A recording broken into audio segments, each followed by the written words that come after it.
Next up, it is Miles of Styles. Make some noise. He's got mismatching wheels, but he's ready to throw down for his town. Make some noise. It is Dustin Miles.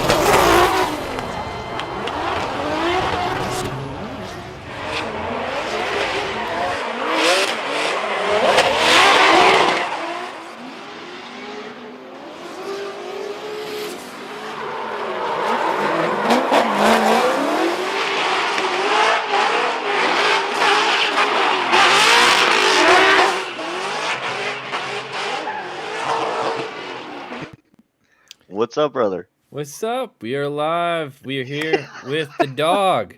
I mean, that's all. Dog. Go Dogs! That's Go right.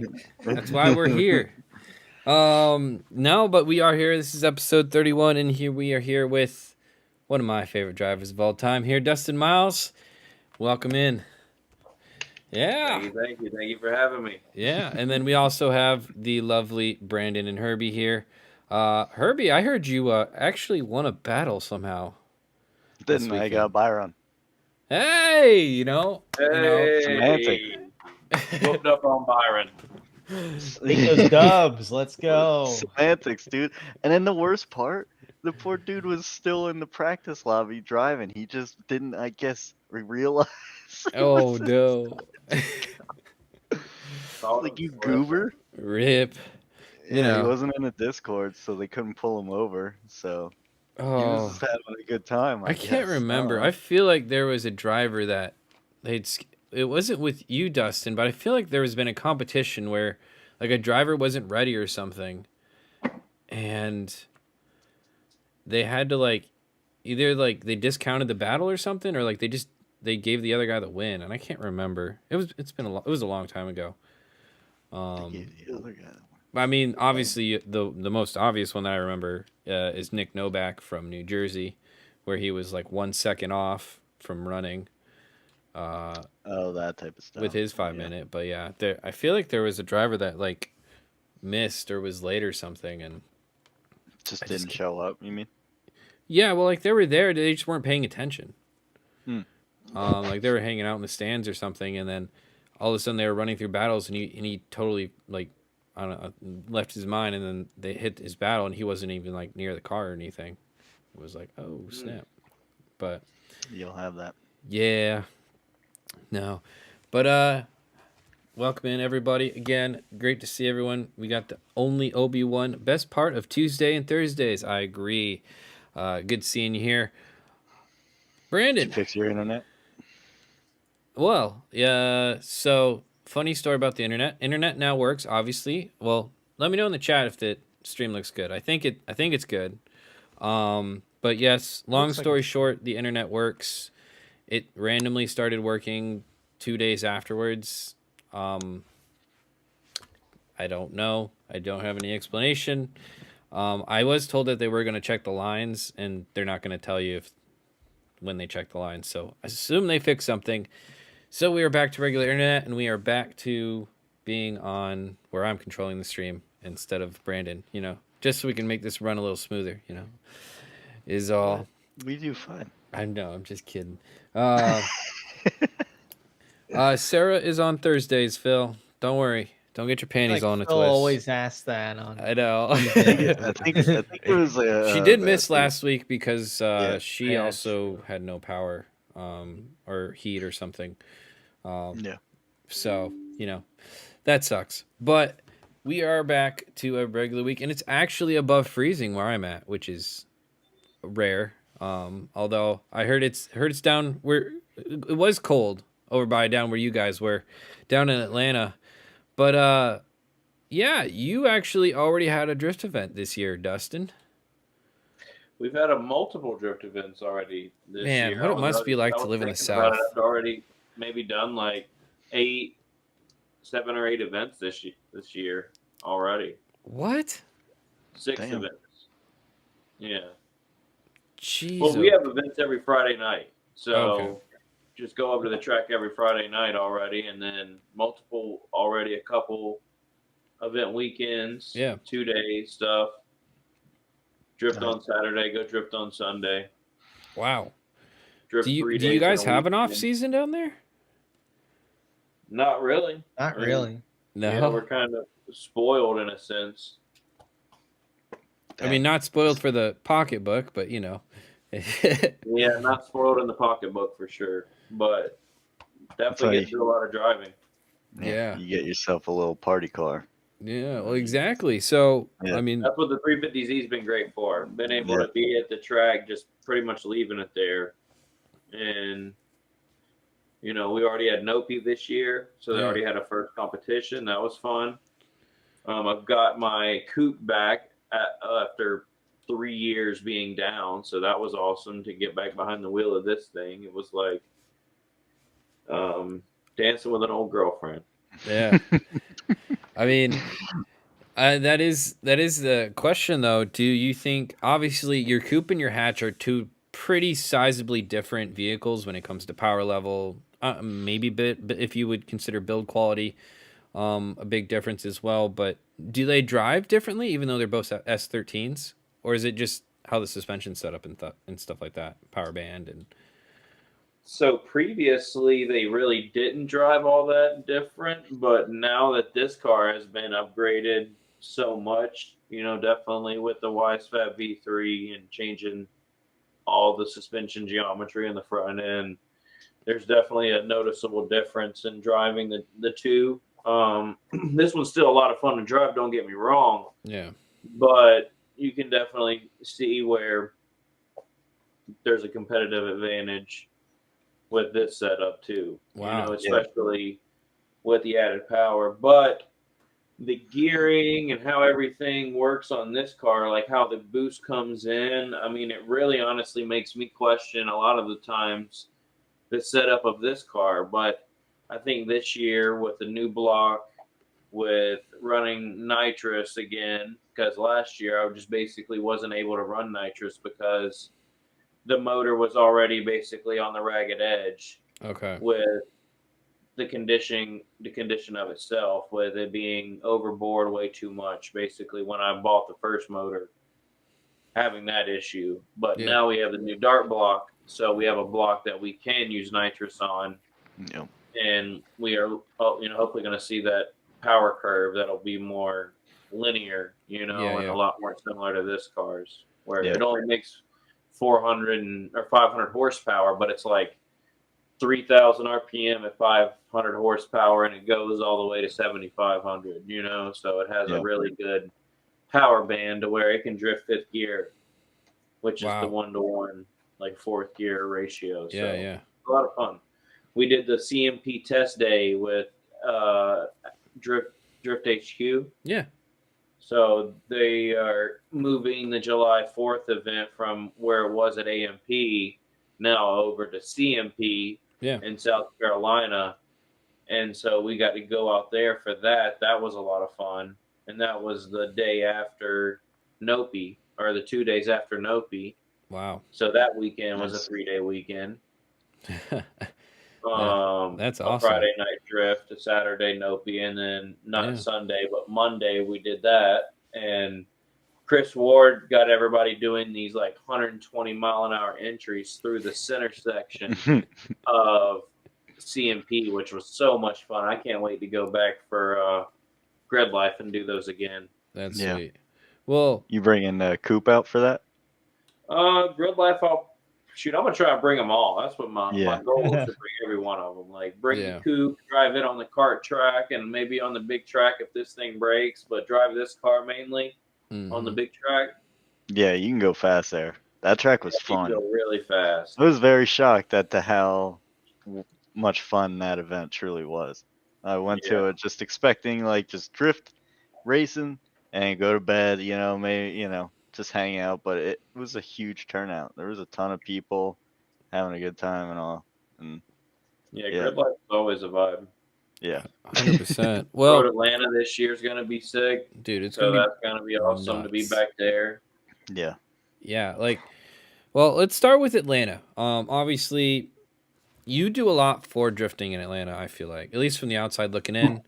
So do you kind of want to just kind of give people a quick background on kind of what you do, whether it's with different events and doing all that kind of stuff, and even like teaching people how to drive and all that kind of stuff? Just nice background, because you do a lot for drifting. I feel like in Atlanta, in that area.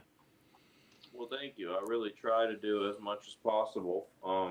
There's always more to be done, but we can only do as much as we can. But so we have, like I was saying just a minute ago, we have Caffeine and Octane Raceway, which was originally Lanier Raceway, right across the street from Road Atlanta, and it's one of the most active tracks in the country, with events pretty much every Friday night. Yeah. I also host what is called Camp Drift out there, where we have just drift clinics or drift events where people can bring their own cars, and we'll have 6 to 10 advanced drivers out there that can basically act as your spotter, like what we get at FE, or go for a ride with you or take you for a ride in their cars or any of those things. It basically just tries to create an environment where everyone can kind of learn together, where it's not so awkward to walk up to someone and say, hey, maybe you're struggling with this, try this, Yeah. So those are a lot of fun. I really enjoy them. I really like seeing the progression, that people see and get. And then also it's about, helping them not waste all the money that I did going out there constantly spinning out, breaking stuff, and doing other things. The quicker they can start having more fun, the more seat time they can get in the long run, and the more people that we can see out at the track. I get to have a lot of fun out there trying to help set up the layouts. So I've been trying to help the track have a lot of great options, because it's basically an open bowl. But there's only so many options that you have without crossing over on itself, so that you can continuously run the grid. And then there's certain drainage things that you have to kind of dodge out there. So it does take a little bit of creativity to not only draw it out, but go out there and get it set up. So it kind of sounds easy, but then when you go out there to do it, it's actually a pretty hard. Right. Have you had a favorite layout that you've made out there? Yeah, I didn't even get to drive it though, which sucked, because it was last year I had an event called the King of Drift. Yeah. We gave away this really cool WWE, WWF style heavyweight champion belt and an ACT clutch and a MS3 Pro ECU, and G-Technic gave away a little detail bag, a bunch of cool little prizes. Just a fun little grassroots comp. And I set up a really fun layout for that, which was actually reverse of what we traditionally run, where we have an entrance usually always and an exit always on the other side, and I kind of switched them around. And the layout was a lot of fun, but I didn't really get to drive it. So well, that's the unfortunate part about hosting events. It's almost like having a house party. You're like trying to make sure everybody else has a good time, so that you almost don't end up having all that great of a time, but you have the good time to everybody else, Yeah. Seeing like the happiness and everything brings you the happiness, making sure it's all running right and exactly, nobody's breaking shit, even applies. Well, I mean, it's like so do you decide, like, how does it all work? Like, do you decide, hey, like, this would be a good idea for an event? Do people come to you about ideas for events? Is it, or like, how does kind of the relationship with you and the track and the events kind of work? Well, Caffeine and Octane, they have a rich history in hosting events and automotive events, but not really motorsports events. Okay. So they had a very successful car show that has been running for, I think, like well over 10 years. I don't know exactly how long it's been running, but it's been running for a while. It's now had to move to a different location, but they had so much success there, and they were having all these kids coming to the car meets and consistently like hooning, doing burnouts and donuts and all this stuff. And so they ended up buying the local racetrack. And so I've been coming up there and basically just helping them with ideas, just giving them insight. And then, like, I obviously have a network of knowing event organizers across the country So when people want to host an event here, they kind of reach out to me, and then I can connect them with the track. Yeah. Or like when Drift Week was coming through, and Aaron hit me up and was like, "Hey, what's a good track to go to?" And I was like, "Hey, Lanier," and got them set up to come through, and that was a lot of fun. Clean Culture, I've helped them, with their event when they came through 2 years ago for that big event with Catch My Drift, and then that was fun. Really, it's just about trying to make sure they can keep the doors open. We all kind of got to do our part to help the track just as much as they're helping us. It's kind of like saying thank you for doing what you do. Not only with going out there and just continuing to drive, but not, I guess turning my nose up at the first problem and running away. Like we all have to kind of work together. 100%. Well, and you make a good point of like an interesting idea. Obviously, I think like how do you handle the culture of like doing burnouts and stuff and like car meets and stuff? Like, have you seen that kind of like? Have you had to deal with that, with kind of your events, and like how do you handle someone that is like that, where they're kind of just doing donuts out in the parking lots and stuff I've like that? had it affect me in more ways than one. I mean, a couple years, like last year, I believe I was leaving a Caffeine and Octane meet and was just in my race car, and it was raining, and these things aren't always exactly tuned for drivability. So I was like putting around and like took a real sharp turn, and then it like high rev because it was cold, and then a cop pulled me over saying that I was like doing burnouts and donuts, and I was like, hold on, I didn't I stayed in my lane. I have this welded diff. It's a winner's quick change. It doesn't the wheels don't turn like that without screeching, Yeah. And so that really sucked. But I mean, it's a constant thing. I mean, even at the local track, people coming to the track and watching people drift all day, and really it's $100. They could have came out there and killed all the tires they had, but they want to do a donut or a burnout pulling out of the racetrack. It's really disrespectful in a lot of ways. Honestly, I want to have like a wall of shame at the track where we, write down their tag number, or take a picture of their car and post it up on this wall of shame and say, "Don't be an idiot." Makes me feel a bit like a boomer, but no, I'm with you 100%. Well, it's like how are we going to extend the sport? How can we keep being able to do this without, like you said, cops being really pretentious about things and even laws and stuff like that? Like, you obviously, I mean, how many racetracks have we seen closed down for dumb reasons, and events, even the event organizations close down all the time for dumb stuff like this. I know I've had local car meets in my little town that I live in be canceled multiple times from different locations for people doing dumb things, and it's like people are just ignorant and don't. Yeah, I mean, we can't have any car meets in Atlanta anymore without being harassed. Yep. Oh yeah. You can't drive your race car on the street anymore without getting pulled over like that. So it kind of, I mean, it just ruins the car culture all across the board, really. Yeah. But, and then you have these same people that want to partake in that stuff. They never want to come to the racetrack. So it's like, dang, you can't win it either way. You try and give them the opportunity to say, hey, come out to the racetrack and just do it here. And they're like, oh, that's not fun. And it's like, what do you mean? Because it's legal?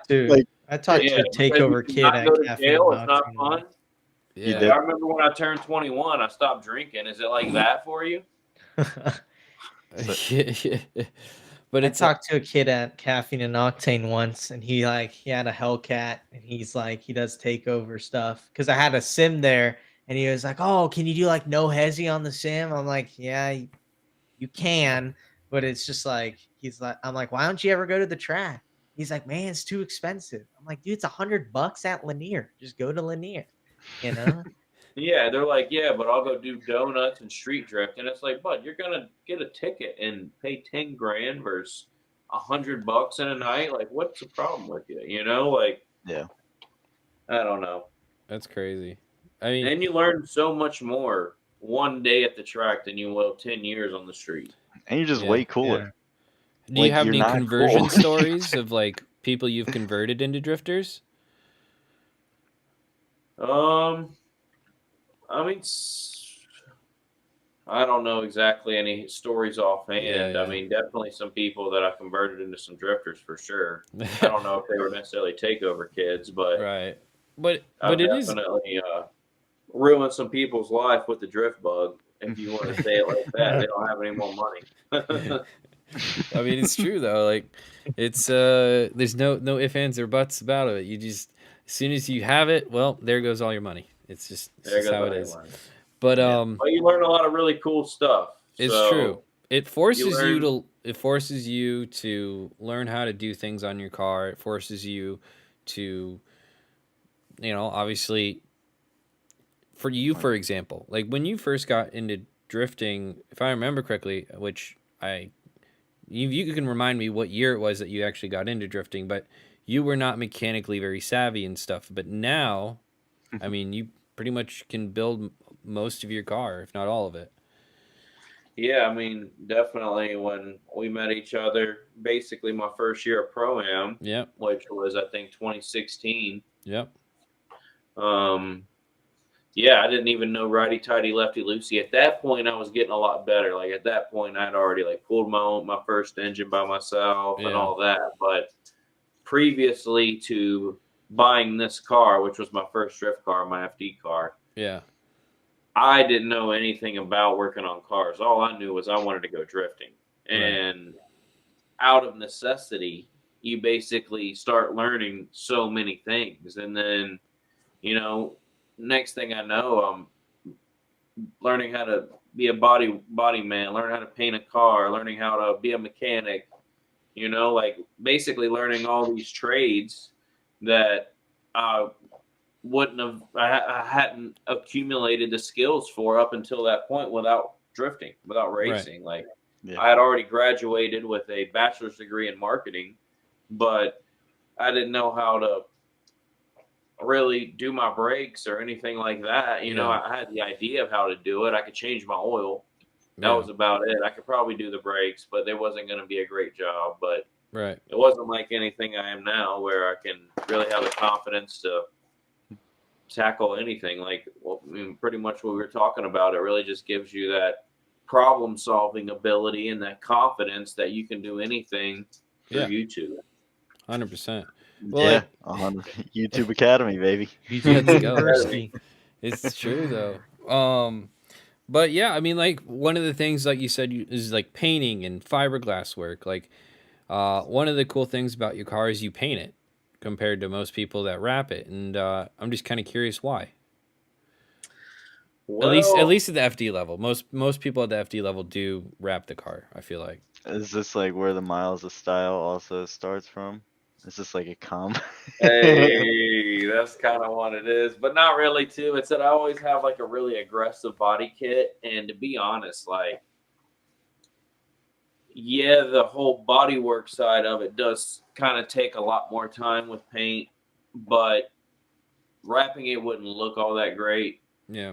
And I don't know, it's just a lot more like a hot rod when you paint it to me, and that's what I want. I want a hot rod. I want a Hot Wheels car. I want something that can win a damn show. Right. And it just ain't never gonna happen with rap to me, you know. Yeah. And it's really like I ended up being able to try every time to give myself almost like that Chip Fu style car, you know. Yeah.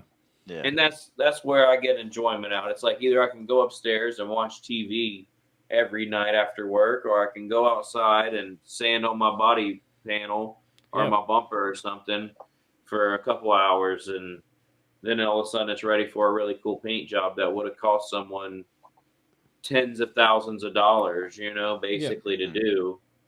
But it was, $800 in materials. Right. Yeah.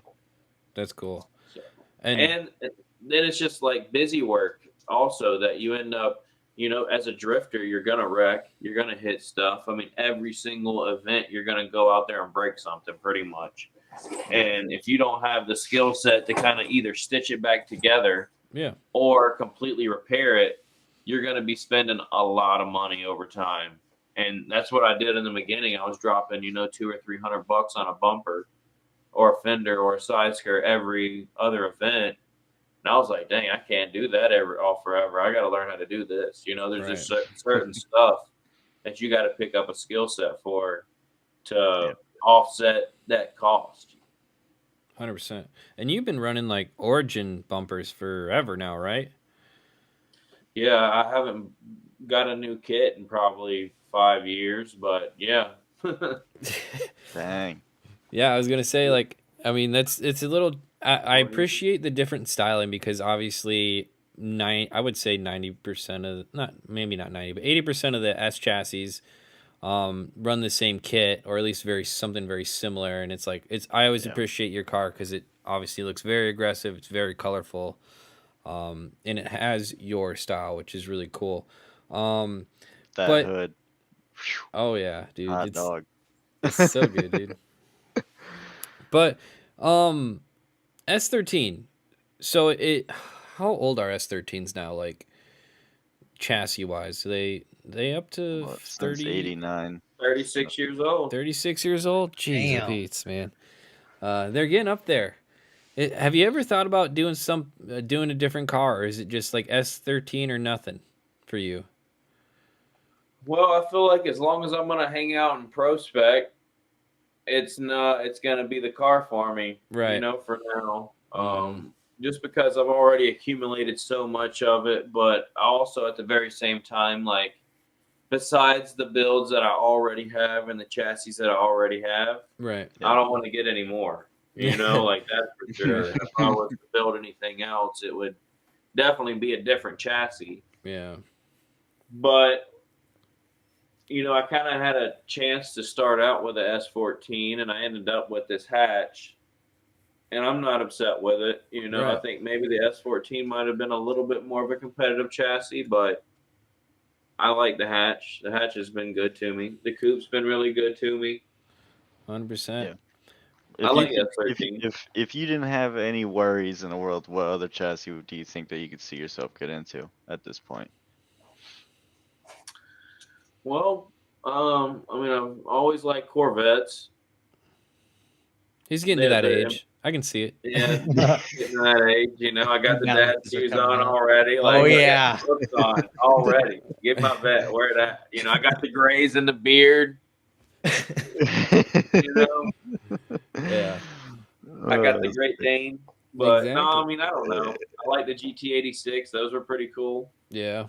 I mean, But those actually have a little bit of problems when they're lower, and I like a low car too.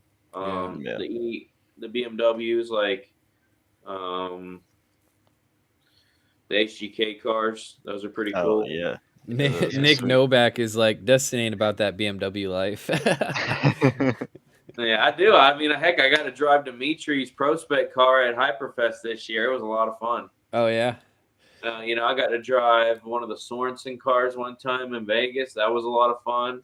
I could BMW, Nick. You need to let me rip that thing one time. What's up? You need to jump in this S chassis. Let's do a little switcheroo. Let's see. Oh man, that's funny. Do a switcheroo battle. E36 and S13. We both got sequentials. Let's go. Yeah. Dang. I mean, but it is cool that what I think is fantastic about FD is that a 30-plus-year-old car can still be competitive. Yeah.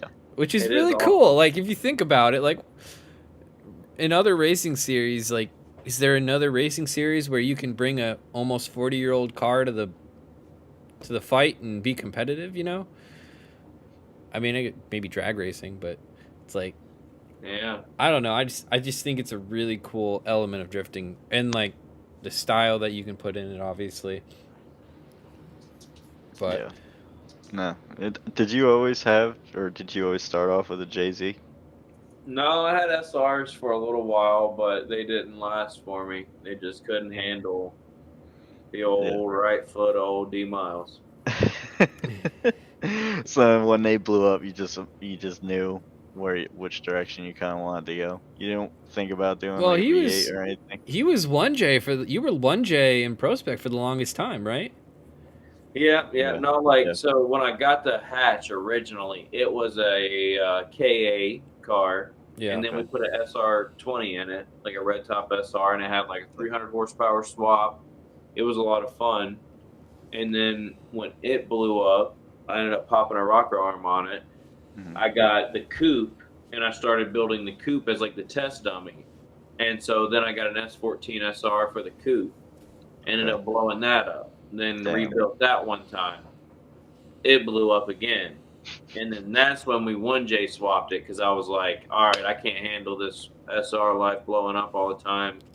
And Yeah. it's still the same 1J that's been in it since then, pretty much. Like it's definitely been out and refreshed and built one time and all that. But yeah, it's been a really great motor. Yeah. Yeah. And And then that's when we switched over this build of the hatch of the building the Pro Am or Pro Spec car at that time, or Pro 2 car at that time. yeah. Mhm. That's when it went to a 1J. And then, yeah, like Nate said, I ran true 1J with nitrous and without nitrous in this car for many years. And Yeah. it was cool, but it was definitely a knife at a gunfight, just no torque and really Yeah. laggy. Makes you really have to be like at 100% when everybody else could be at like 65 to 80%. Yeah. Yeah. 100%. So, yeah, going to the 2J bottom end, and this thing has been an awesome upgrade. I would yeah. never go back, but I do love the 1J in this car. Like when it fired up and revving it up and driving it and just hearing it on limiter, it's like, man, this thing sounds awesome. 100%. No, that's always been your thing. Is like it was a Jay-Z car, but it sounded different than everyone else's, and that's what I always loved. But obviously, it still has the amazing looks, and now obviously you're quite competitive in it. During the Prospect series and whatnot, but I kind of want to just get into like the whole FD thing for you because I would consider you kind of a veteran, at least in the Prospect series for sure, and like how has your program kind of evolved over the years? Because I assume there are a lot of things different now from your rookie season to how you kind of approach things now. Yeah, definitely. A lot of that has been struggling with figuring out the car, starting out with the 1J and then basically kind of trying to do a little bit more so with less in a sense, or at least in my mind, trying to be that way. Yeah. So kind of getting the car all the way up to where it needed to be the whole time has been a really big step in the right direction. And then just structural organization, like getting the seat time, being prepared, having the spares. Basically, every year it kind of gets a little cheaper if you stay in it. Yeah. So that's kind of been the thing for me is that I've been lucky enough, knock on wood, to not have any catastrophic failures or wrecks or anything like that where I'm completely rebuilding the car or something like that. So that's been a big help with it. Same with the truck and trailer, getting that paid off, and then that being one less expense of not having to deal with that all year. That's a big blessing. 100%. But yeah, other than that, building the program on like the sponsorship side and continuing to try and keep those partnerships that you have rolling over every year, so that even if you just pick up one more every year, you kind of still get the steam going. Yep. It's really just a steady progression, like I have a lot of fun with FD. I haven't had the most success out there. Definitely haven't. Yeah. But it doesn't necessarily take away the fun in it for me. Right. Me and my, friends that come out and help me, that's been a really big help. And only the reason that I can really do it is that we all kind of go out there and have a lot of fun together. It isn't necessarily maybe in a lot of people's opinion, the most professional way to do it, but Yeah. it's the way that we have to do it, to go out there and have a lot of fun and get to compete. And really my biggest goal is to try and make sure that these guys that really get to do this as a full-time job have a fight for it, you know? Yeah, And yeah. that's what I want to be there for, because I got to fight to be out there myself, you know? 100%. I got to get up every day at 6 in the morning, 5:30, and get myself to work. Mm-hmm. And, you know, like a lot of other guys do too. So, you know, we just want to be out there, have a good time, and really get to meet a lot of friends, you know, get to meet a lot of really like-minded people. 100%. That's been a really cool thing. And then Yeah. you get a few hookups here and there. That's true. Yeah. Yeah. Have a lot of really cool events outside of FD, and you know, it just gives you that, you know, that warrant, you know, that kind of reputation Yep. as a good driver. 100%. Yeah. And I mean, it's obviously warranted, but like, what's kind of some of the like techniques and stuff that you've had to improve on? Obviously, car reliability is a given, but like, what are some of the techniques over the years that you've had to really improve on to be competitive in that pro spec level compared to I mean, earlier? that's really like ever evolving. I mean, in the beginning, it was me getting my lead laps better, where my Yeah. chase runs were always very much my strong point. And then with the evolution of simulators and everything else, I mean, chasing now has become my not strong suit, and now lead runs have become stronger for me, and backward things. So it's always kind of like what's evolving and what's happening this year. Yeah. And where am I at comparatively to the field, you know? In a couple of the last years previously, it's kind of been building block years in a sense where, you know, I might not have got to drive all I've wanted to because I was spending money on something else like the 350Z Yeah. on the back end that was a slow process. But this year it's going to be like, dang, I'm going to be able to have 3 or 4 running cars and get to drive. Or Yeah. maybe that year I didn't get to drive, you know, where Yeah. the last couple years it's pretty much felt like the only events I've got to attend and really get to drive have been FD events. And Yeah. you're just never going to be competitive like that. I mean, look at the guys like Cole Richards and Connor O'Sully and all these Mhm. guys that are finishing really well. Ben Hobson, you know, all these guys that have moved up in the ranks. I mean, these guys drove every single weekend for the whole year pretty much, you know, Right. and that's pretty much what you got to be able to do. And Yep. luckily we got a track that's 30 minutes from the house that I can put a lot of sweat equity into and get some drive time. 100%. Yeah. So, you know, getting all that stuff True. lined up I think is going to really be able to help me get my driving in the shape that it needs to Yeah. be in, you know, and that's kind of where the last couple years it's not been there. You know, we had also clutch kickers 3 years ago, 4 years ago. That was really close. That was like a real active thing outside of FD that Yeah. you could go and do. And it was affordable at Emerald Coast. I mean, you could go down there and with 6 tires, you could compete the whole weekend, you know? So it was like, dang, $1,000 for a whole competition weekend. That's awesome, you know? Yeah. And the competition was great. Yeah. Yeah. So, Yeah, and the it's a cool, competition fun was track. good. Yeah. But we're able to have that now.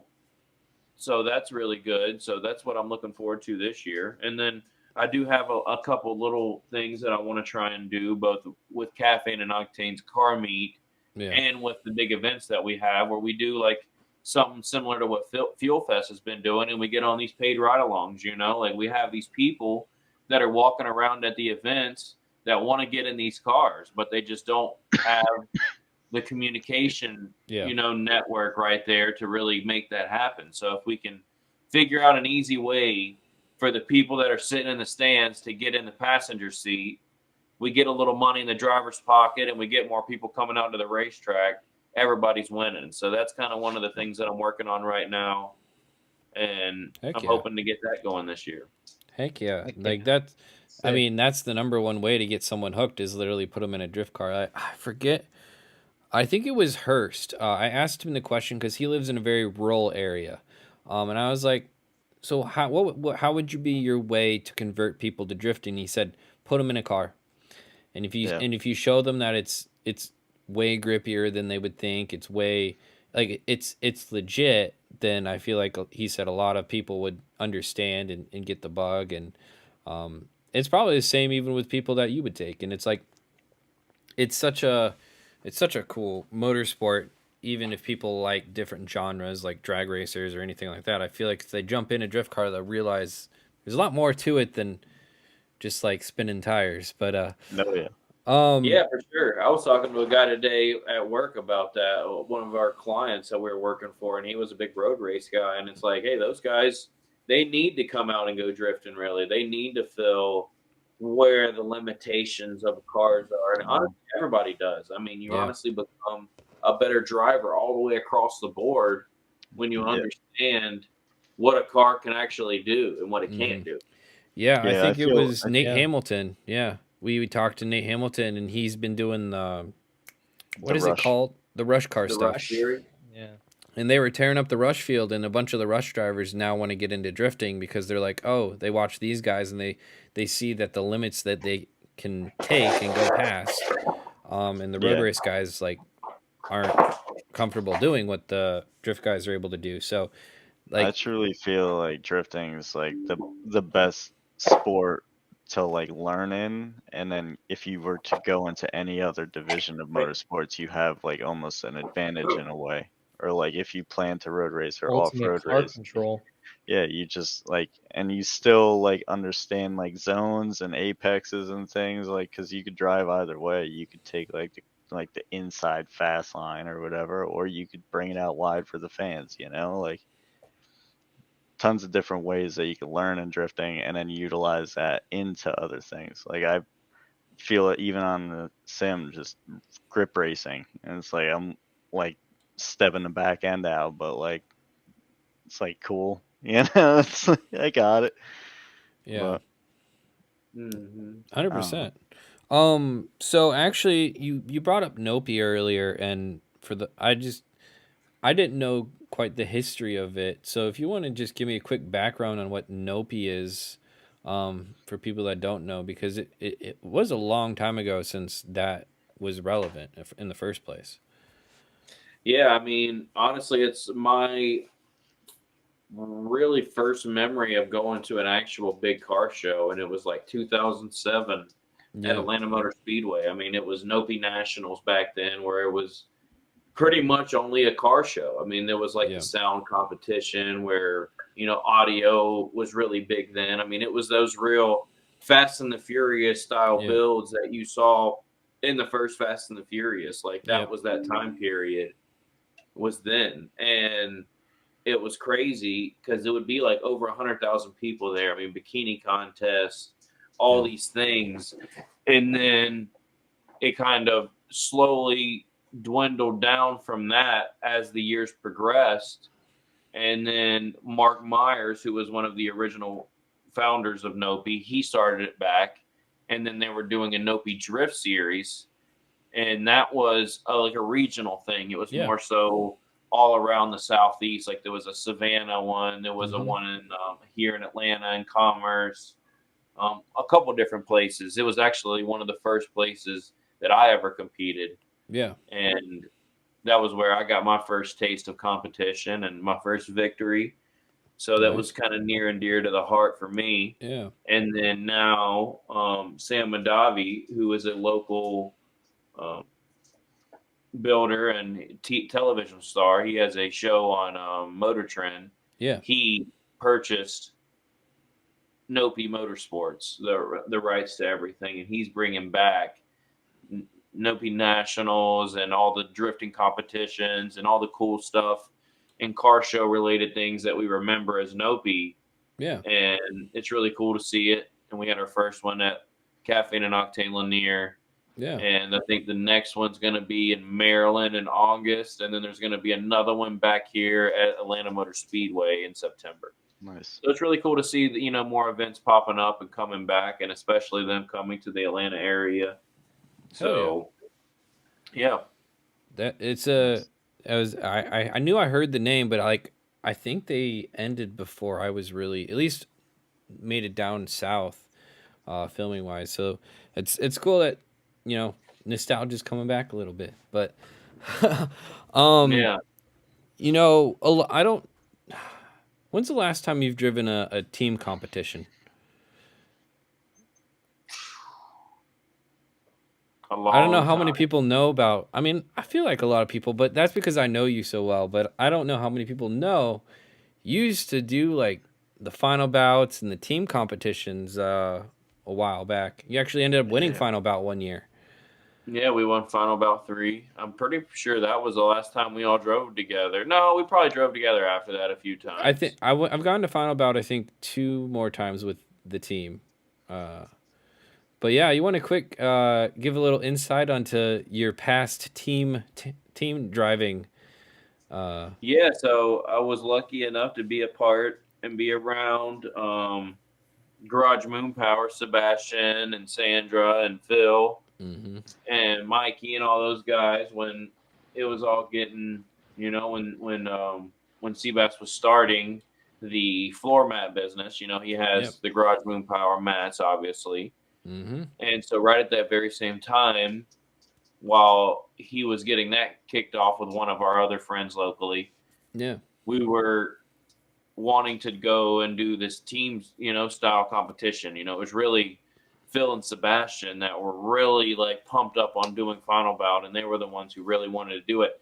I had really just met Phil and Seabass, Yeah. and I just really wanted to drive a lot. So to be completely all honest here, I didn't really know too much about final bout and all this stuff when I really got into it. Yeah. And I was just like, heck yeah, I want to go drive. I want to build cool cars. Let's go. And they both really helped me in a lot of ways do that. And they kind of definitely both shaped how I build cars and how I drive cars, Thank you to both of them, really, Yeah. So, yeah, so me, Phil, and Sebastian were the Garage Moon Power Drift team. We all kind of collectively said, hey, if you're trying to get this business going off the ground, then let's just be that drift team, Garage Yeah. Moon Power.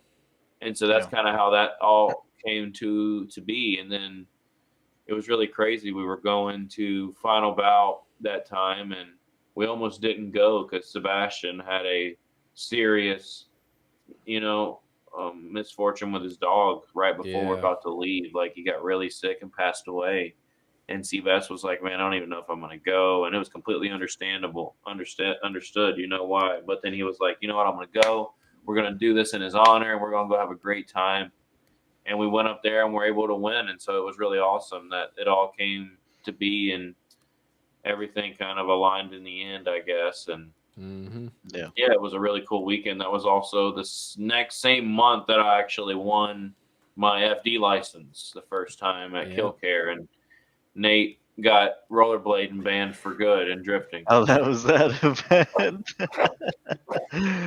Oh, that's funny. Yeah, there are rules at Drift Indy and at FD because of me, for that. But it is what it is. But no, I mean, that was a fun year. That was a fun year. Obviously, it was really cool though because back then, there were 3 different Pro-Am series, and they brought them all together for like one big competition in Killcare.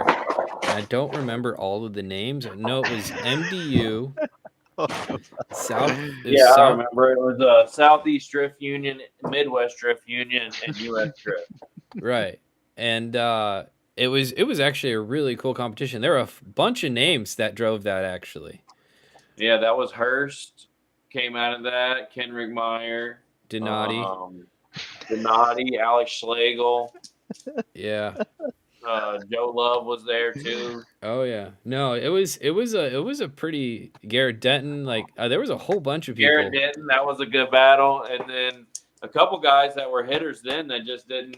They just kind of stopped driving right after. The Right. Noah, I forget his. Oh last yeah, name. Noah Michaels. Yeah, forgot about Noah him. Michaels. Yeah, that dude was a ripper. But like, He yeah, was. no, it was a really good competition. I remember that back then. But It was. I remember me and Garrett we got paired against each other first battle, and it was like the 2 coolest cars of the whole event going against each other right there. yeah, that was fun.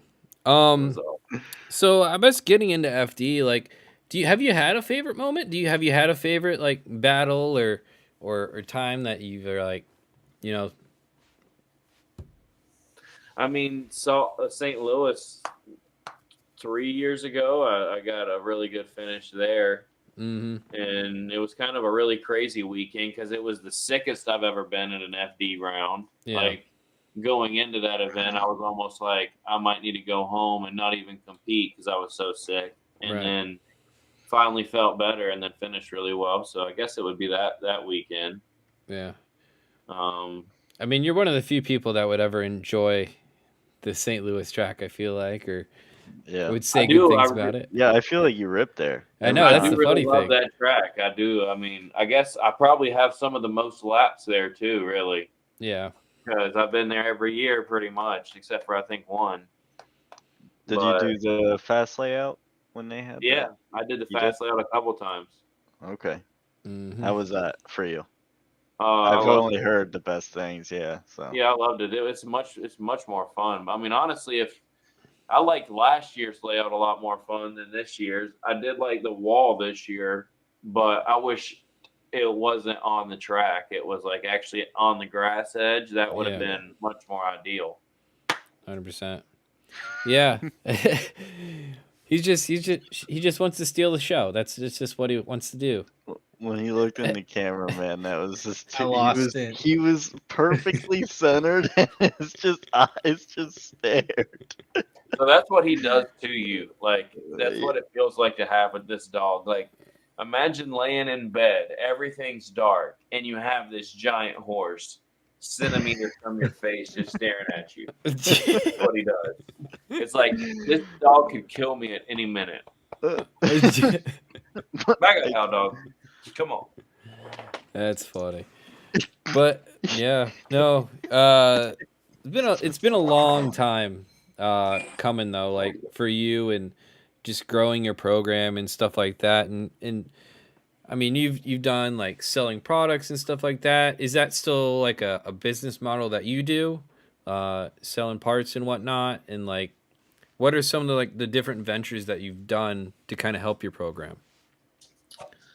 I mean, really trying to keep an open mind and take advantage of opportunities when you can see them and establish them in any direction, really. And a lot of that doesn't always necessarily translate to an instant gratification. You know, Yeah. a lot of these things that I've tried to do have really been a long term kind of a pole in the water, if you would. You know, like I Right. got a bunch of poles, fishing poles in the water in a bunch of directions. But I mean, it's been a lot of things. And then a lot of the times it's a great way for you to be able to have some form of a return on investment for your partners, at least if they Right. have that communication with you, talking to them and then directly telling them about someone and then connecting that, sale or connecting that partnership or whatever, it just helps build your reputation as well. But Yeah. I mean, I've been working with Speed Tech, Yeah. which is a transmission company over in Australia, and he's a really good friend of mine. He was actually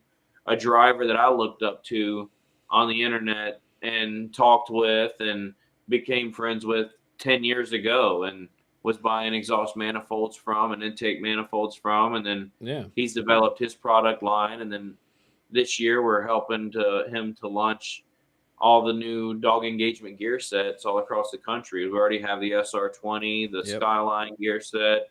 We're going to have the TR6060, T56 gear set, which is going to be huge for us. So these Going to just be like releasing drop a quick chain. they just drop into like a stock trans or like it's a replacement for the internal. Yeah, it just replaces all the stock gears, and That's then now you insane. got something that can, hold that power. Wow. So a You get 5-speed like SR trans, is it still 5 or only 4 now? It's a 4-speed with Okay. we have both options. So we have a 4-speed with a 5th gear synchronized, like so you can still daily drive it if you want on the highway. Okay. And then we got a full 1st through 5th with reverse, all dog engagement, new main shaft, everything. Yeah, that's sick. Holy smokes. And I mean, it's like, and it's at a price point too that's right there in that middle of the road where it's still affordable for a normal person in a sense, where you don't have to kind of, it's not $20,000 like or Yeah. $10,000 even, where a lot of these other transmissions that you have to have something at that level are that price tag that feels a lot more unobtainable, you know? Plus the Yeah. adapter and all that And kind of stuff. availability and everything. All that. Yeah. Mhm. You know. Wow. I mean, but then that's just one instance of it. I mean, it's just constantly everything, you know, like you just really gotta keep your mind open. That's Right. really one thing about it, you know, and through speed tech, you know, it's kind of like you can take other partnerships that you have and help integrate them all together, you know, and 100%. that's one of the things that I've tried to do. And that's really something that's more of like what traditional racing sponsorships did, you know, 10 years ago back in the day when that's what they were doing. You know, a lot of these companies that were getting involved with NASCAR drivers and stuff, this is some stuff that I've kind of picked up through research and a little bit here and there. But, you know, a lot of the times it wasn't a direct sell that they got them to a customer, but sometimes it was the connection of one partner on the car connected to another partner on the car. And then they saw that as a much bigger benefit in the long term all the way across. And so Yeah. trying to do things like that, you know, just make these business connections and Yeah. try and do what you can to help the whole sport grow across the board. 100%. How has Atlanta kind of affected your drifting career? Because I feel like that's a really cool hub to be in drifting. Oh man, it's really, I feel like gave me a big kickstart and really the reason probably why I have made it as far as I have in a lot of ways, you know. Mhm. Atlanta has had deep roots in drifting for as far back as it goes, you know, like even Right. before I got involved with Turner Field Days back in the day and all these things that have just been going on for so long. Crewer Works has been around for, you know, since then, and all these different Yep. local shops like Top Garage where you can just pull up and get a cage that's going to be top tier level, you know, Yeah. like, Yeah. and then meeting other friends locally that 100%. have basically just helped me progress myself. And then racetracks being close and local is really center of the East Coast to where, you know, it's not too far in any direction to go. It does suck when you got to go all the way out to the West Coast, but hey, luckily for prospect guys, 3 of the 4 are over here. Yeah. Yeah. That's very true. Is that where you're from? Is Atlanta? Yep, Or born around and there? raised right here. I lived in Cincinnati for high school years, some high school years, like 8th grade through 11th grade. So Killcare also kind of feels like a second home. Mhm. And that's where I got my Pro 2 license back then, one of the places. Yeah. Okay. What's kind of what's a big event that you're probably most excited for? Because there's a lot of ones on the schedule that are really interesting this year. I mean, I guess it's gonna be Road Atlanta. You know, it's gonna be our Yeah. first round of Prospect. Plus, we're gonna have a whole lot larger crowd associated for us with Grid Life being there as well. You know, like you're gonna have a lot more people that wouldn't necessarily be there that will be there for sure now Yeah. because of Grid Life being there. So that's really cool. That's one I'm really looking forward to. I agree. That's what I said. You I was like, dude, I'm so pumped for that event. I don't know how it's gonna work, but I don't really care. a big fisher guy? Fisher. Yeah, you like to go fishing? Well, I But do like fishing. You know, my dad loves fishing, so we have a he's fishing talking hook about a problem. comment about the penetration hooks. There was a comment. He said, "Tuned in just in time for the old penetration hooks, Dustin, to make a fishing reference."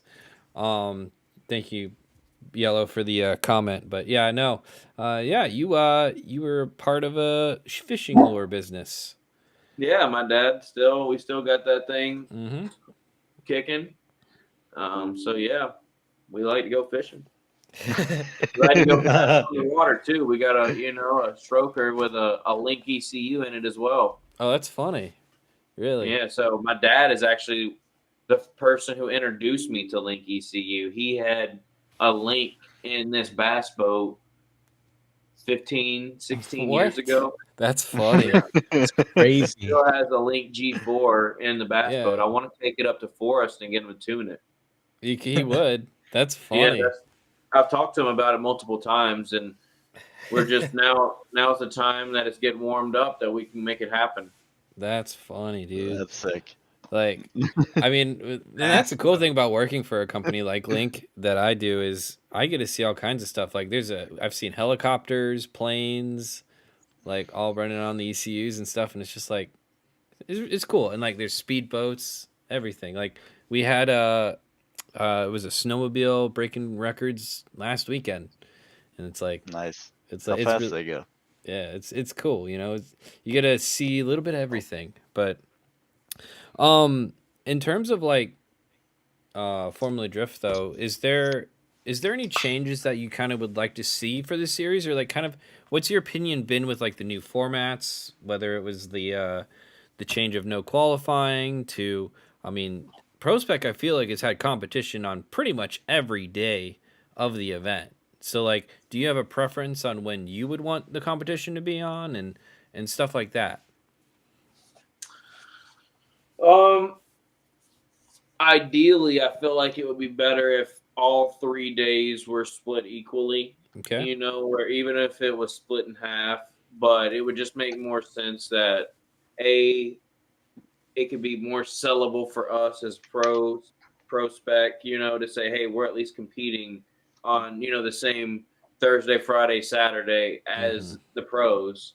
So ideally that would make more sense, especially with the rules that we're not allowed to leave either way, you know? So that kind of makes that be more ideal for me. But I mean, the qualifying, it's one half a dozen and the other. You know, either they're going to score you on that or you're going to do the battle. You know, I don't really care. Either way, it's going to be some fun. We're going to get to drive. 100%. I do think I could have done better in qualifying in these last couple of years now than I ever have, especially with this car. Yeah. Just because of the progress that's been made on it. So I wouldn't mind going back to traditional qualifying. I don't see that really happening though. For us, it might go back that way for pro,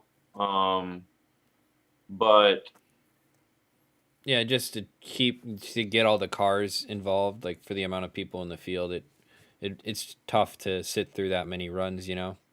Yeah, it is, and it's more exciting to just have those battles going down, and then at the same time, like I remember going to multiple Pro 2 rounds and doing double zeros and not getting no battles, and that really sucked. And then you go to some random grassroots comp and get a bunch of tandem driving in, and you're like, hey, now I feel like I'm progressing better. So it's a lot more beneficial for drivers to get those tandem laps in and be able to progress more than it is to go out there and do single laps. So yeah, and it's better for content and stuff. Like if you do end up being knocked out in the seating bracket, at least you could say on your post, like nobody knows the semantics, like, you know, like like in a competition got knocked out to this guy, you know, like bummer the weekend ended early. You don't need to know what happened. Get out and fun. Yeah. So I do like all that. I mean, one thing that happened, I guess, on the back end, which I thought was really cool, on the Discord at the end of the year, everybody started kind of throwing out a lot of tips about things, and I won't really go into too much of anything what anyone else said, but one of the tips that I suggested was that we needed some kind of a chain of communication, like what we have as like a spotter steward. It's like someone who's like in between the judges and the spotters. We needed that for the drivers to the announcers. So, like, we needed someone that's walking around the hot pit saying, hey, these are the notes that's going on with driver A, driver B, driver C, driver D, all the way down, so that the announcers don't have to necessarily get up out of their, you know, go away from what their job that they got to do, but they can still get that information. And so what happened was Ryan Sage started another communication channel on the Discord where we'll be able to throw in updates during the event weekends that's going on, which ended up being probably the best solution to the problem at hand, you know, where now we have a place that we can throw in like, hey, I've been working through these problems through all practice, and I'm about to go into my first battle without any qualifying. So Yeah. let's talk My, about this instead yeah, of how this bad might be why I look like it. Yeah, yeah, Yeah. yeah. No, it's true. Like that's actually really good information because it's frustrating because like obviously doing the media throughout the weekend, you kind of understand what at least some of the drivers are going through. Like if they're having a rough weekend, you know why. But like if you're just a live stream viewer tuning in to their live stream, you have no idea what trials and tribulations that driver's gone through that entire weekend, and you're like, oh, Yeah. look, that dude barely completed a run when in fact he didn't know that like second lap out, the dude nearly totaled his car and like Yeah.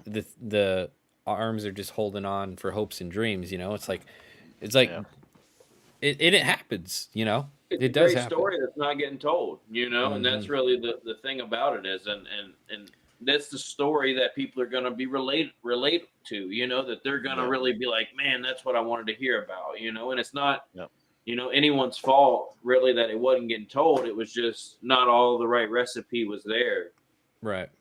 Yeah. So maybe that'll help out this year, and all that'll go down. That'll be really cool. I feel like 100%. that'll help all the way across the board, both like, you know, with drivers being able to help build their programs, and then also FD building its, um, you know, reputation back into what it was back in the day a little bit, you know, where it was Mhm. funny to see a lot more of the like awkward interviews and things, and there was a lot more people that were like shooting for that goal, you know, Yeah. Yeah. of getting to get to that level where it kind of like stagnated a little bit, and then everybody started trying to go a lot of other directions, which there's no problem with that either, but it's like we still need to get a lot of people that are trying to, you know, get out to FD too, you know. 100%. Yeah, and I mean we talked with Reese about like and Jacob actually about trying to make sure we're explaining why decisions are made and stuff like that where you know like the number one barrier to entry in my opinion for FD is the knowledge barrier of what you have to understand and know why a call is made, which is a pretty steep learning curve. I mean, even some of the Mhm. times I questioned why the call was made. I'm like, I don't know why that was made for that. Yeah. So it's like it's always good to continually educate the crowd, no matter how obvious it may be. It's like that. I just feel like that's the biggest barrier to entry for people to get involved in that sport and to be true fans. You know, like they'll see it one time and be like, "Oh, that's really cool that they're spinning tires and going around a course." But like, if you actually understand the goals and like why someone is better than another person at a certain point, like I feel like that's where you can get a lot of enjoyment into it. And like you said, the other challenge that we've had with FD, I feel like, is getting the human element into the live streams and stuff like that. And so I think this will help a lot when the announcers are able to like at least give some kind of a scenario for a driver throughout the weekend. Because you really the only time we see your faces is top 16 intros on the live stream, you know. Yeah. And so it's like it's good to at least give some backstory and whatnot. But obviously, if people want to check out your stuff, they should go do that too. Which might as well plug right now. So, what's kind of going on in your program right now, and like where can people kind of check out what you're doing? We'll still focusing mainly on Instagram. You Yeah. know, Miles Style Racing. Yep. We just recently, I think last year, switched away from the D Miles GMP Yep. Instagram name to full on Miles Style Racing, just because that's just been the brand, Yep. and it just made more sense. Active on Facebook, trying to do better about YouTube. I really want to do a lot more YouTube instructional style videos this year, especially for like fiberglass repair and other little things like that. That's Paint huge. Yeah. stuff, you know, things that Yep. I've kind of learned. And yeah, that's really what I'm going to do this year. And Hell then yeah. also telling people about their drifting experience. 100%. Yeah. So like obviously you do a lot of teaching in the drifting space, and it's like, what's kind of the common way that you would go about teaching someone? I guess like, And like when someone shows up to you with a stock 350Z and they're like, "Hey, this is my first drift day," like what are you telling them? You know? Well, I guess like the first kind of thing that I like to tell people is, basically go around the track and basically start feeling the car when you're going and you're driving and you're turning the wheel like this, and kind of start feeling the weight rotating and shifting from right to left. Mm-hmm. Because this is a lot about what drifting feels like overall. And Mm-hmm. when they can start feeling more of that, then they can start understanding like when it is time to, maybe use the e-brake if they have to use the e-brake to start the drift because Yeah. they don't have a lot of power, or learning about clutch kicking and doing donuts and all that. I mean, we kind of start out in a figure eight donut pit. So whenever Yeah. we have our camp drift events, we'll have 2 donut pits set up Yeah. and then a little track set up as well. So we can go out there and hit the donut pit. Basically I try and make sure that people know to basically use their hands a lot. Like one of the things that I see a lot of, people gravitating towards teaching people straight off the bat is the whole like let the wheel just rotate and then just grab it. And I try and tell people to maybe not so much do that, because what I see when people do learn that way is that they really only learn how to drive that car. When in reality, I want to help them learn how to drive any car they get behind the wheel of, Okay. and every car is a little bit different in that scenario. So really telling people to like, hey, keep your hands on the wheel. A lot of people that, they'll sit there with the little switch and be like, hey, keep your hand on the wheel. Like that's the one thing that you definitely want to tell people to do, and direct the wheel where to go. A lot of people, especially that come from the sim world nowadays, these simulators are so advanced that they are like already a pro drift car, and so people rely on these abilities of these simulators that don't transfer onto a stock-ish car, Okay. Yeah. Yeah. so you really got to tell them that, hey, you really got to kind of drive this thing instead of being able to kind of rely on all the tools that you can have, Mm.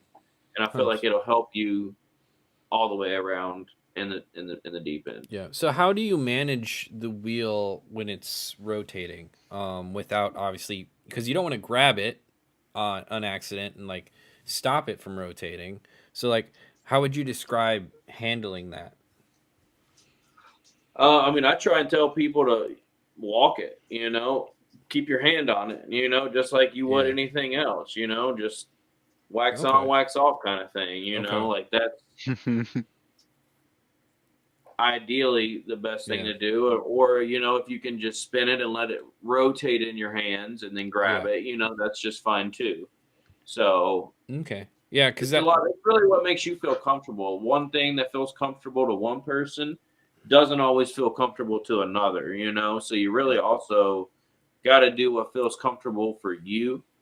So that's a one thing to always keep in mind. Like if someone's teaching you something, definitely take in the words that they're saying and use them and try them. But that doesn't always have to be, the way it has to be.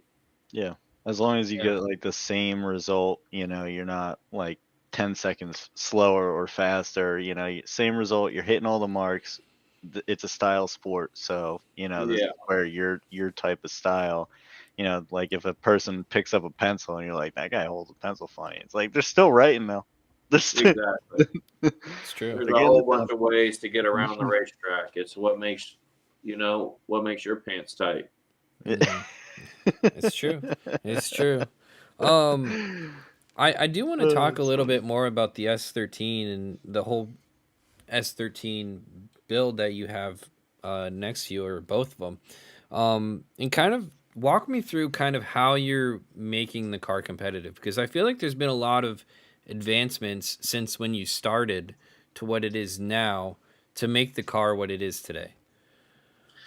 Well, I mean, the biggest advancement I would say has definitely been the V3 front rack kit from WiseFab. That's Okay. been,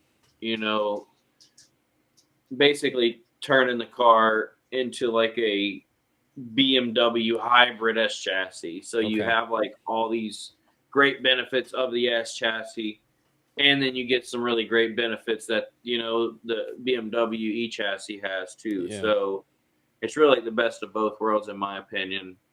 A lot of people really like, the E36, E46 all around. Yeah.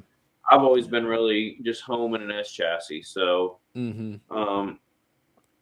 getting this new dart block this year is going to be tremendous for me with having now a actual 2025 2JZ block short end where the block is brand new, the crank is brand new, the rods are brand new, the pistons are brand new, the bearings are brand new, everything's brand new. This is an 86 millimeter bore.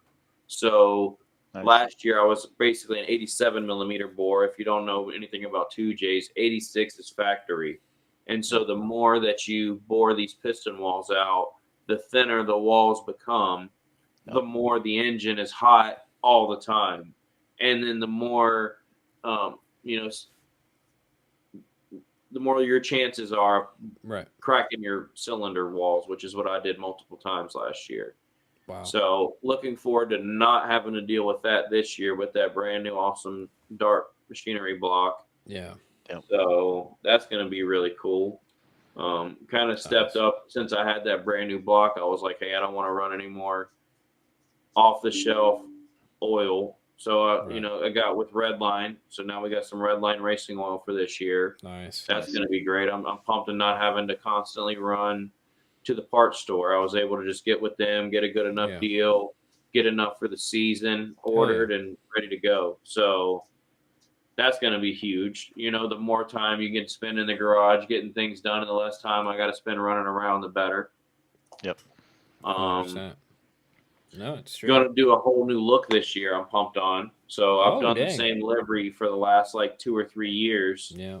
And I'm ready to change my look up. I felt like that was one of the things I was always known for, was that every year it was kind of something different. And then for the last 2 or 3 years, I've been the same look. And I'm getting tired of it, really. I like it. It looked good, but I'm ready for something new. And 100%. So I'm going to be doing a whole new look, new design. Hell yeah. I'm going to try my hand out with some little custom paint over the carbon. Ooh, okay. Silver carbon on the hood and roof. Hell yeah. Oh boy. So, we're going to do some things this year. We're going to turn up the heat. Yeah. Yellow Rocco 871, he's asked, he tell you the history of that blue S13 yet? Well, I assume it was your first car. What was the state of the car when you first bought it? It was a KA S13 with some crappy coilovers on it and a heat light and angle kit. And man, it was so fun.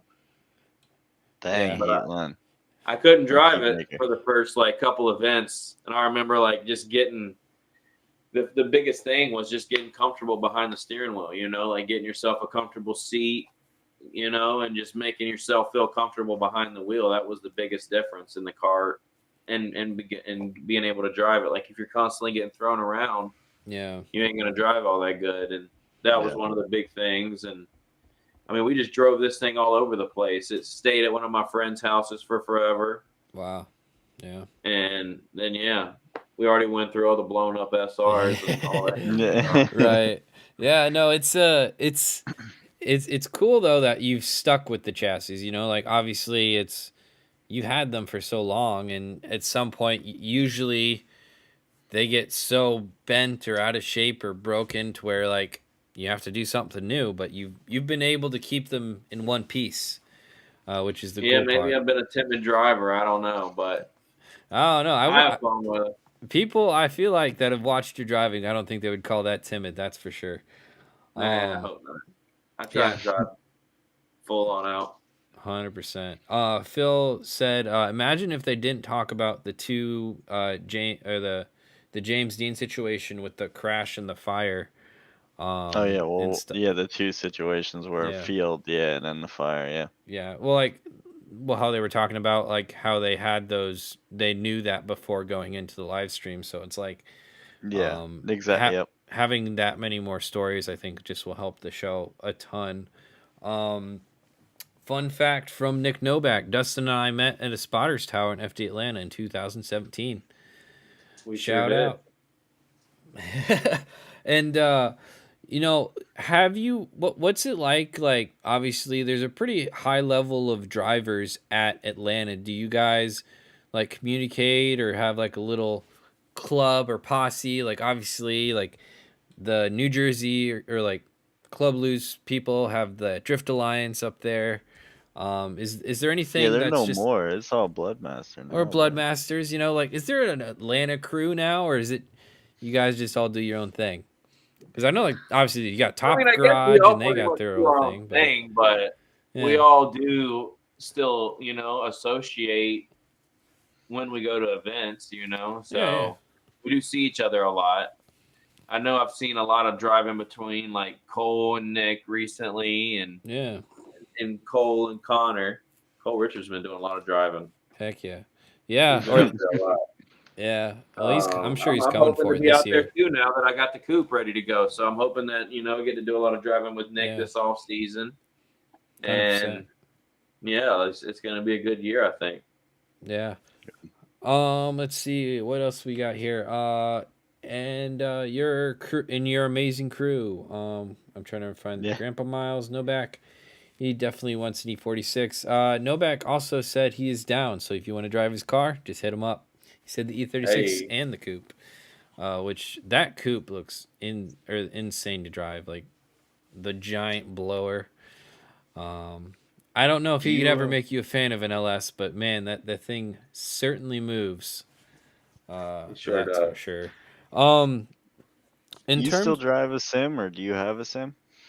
I have everything to sim, and I was simming recently, but my buddy moved out, and so all I have to do now is get a computer. But Dylan, hopefully that's going to happen soon. he's on a team now, right? He's got a whole thing going on. Yeah, he does. He's out there doing his thing. Yeah, he won an event, I think, right? I already got qualified first, I think, somewhere. Okay, yeah. hell yeah. Good for him. Good for him. Yeah. He's a boundless guy now, right? You helped him. Yeah, I'm giving him a little affiliate thing. Hell Help yeah, him dude. out. Yeah. So, Gotta help out the passionate guys, So obviously you deal with sim kids now, Dustin. What's the number one issue you have with sim kids in driving? Oh, God. You